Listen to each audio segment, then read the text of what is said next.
Hey, I'm Alexander Ludwig, and I am at FrConventions.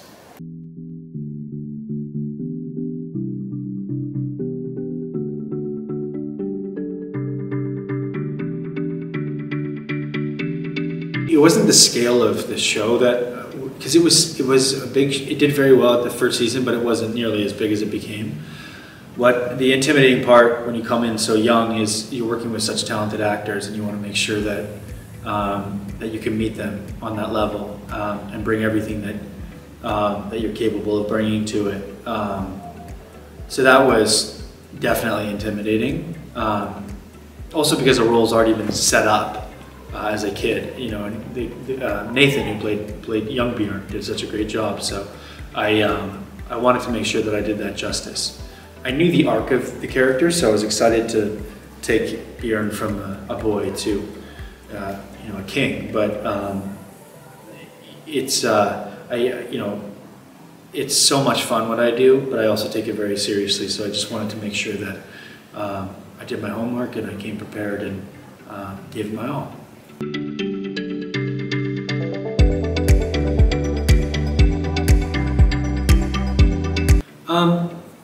It kind of just comes out of you when you're in the middle of, you know, there's not a lot of like imagination required when you're on a set like that at that scale. You know, you're surrounded by these long ships and hundreds of extras, and you feel like you're there. And I do a lot of deep work before I even go to set, so by the time I'm there, it's very easy to summon that up. By the end of the day, I'm absolutely exhausted, and especially on a show like this that requires so much energy.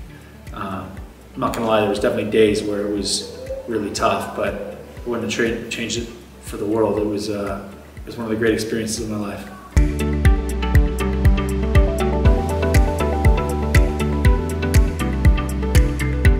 I mean, my favorite relationship on the show is probably Björn's relationship with his mother, actually. Because I think that deep down that, you know, not in a weird way, but I do think that that was his one true love, is that he always loved his mother and he never really found it in anybody else the way that he had hoped he would.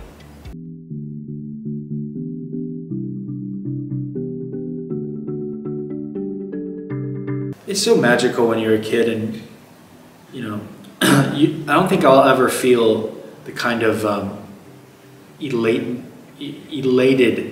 feeling that I felt when I booked my first commercial, because you're a kid and you feel like you're finally doing it, you know, and it's an amazing feeling. So the Hunger Games, it was so special because I knew it was going to be such a big thing, and it was a big thing for me because it was like my first kind of breakthrough into the business in a big way, and it led to things like Vikings and everything after. So I'm eternally grateful for that movie, and I didn't have a lot of screen time, but our director Gary Ross was kind enough to give me something that would be memorable on the screen, and yeah, I mean, it was an incredible experience.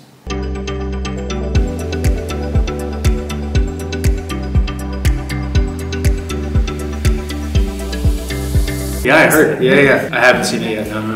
No, it's crazy. I mean, it's crazy. That was a very special time for film in general. There was like a lot of really like great franchises, you know, and it's hard to get one of those that like really stands the test of time. And for those that grew up with the Hunger Games, it seems like it hasn't, and even the younger generations, you know, I'll meet like 15-year-olds who had just watched the movie now, and that's pretty cool to be a part of something that had that sort of effect on people. So yeah, I'm grateful to have been in the world.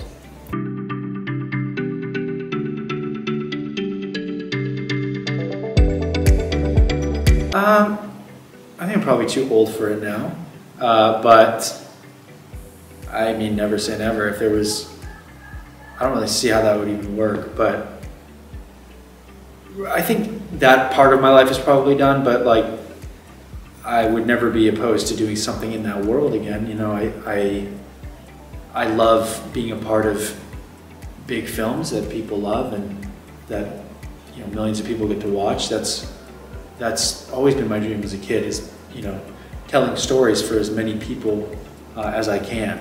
So it's always great when you feel like your work has been received by a lot of people, and yeah.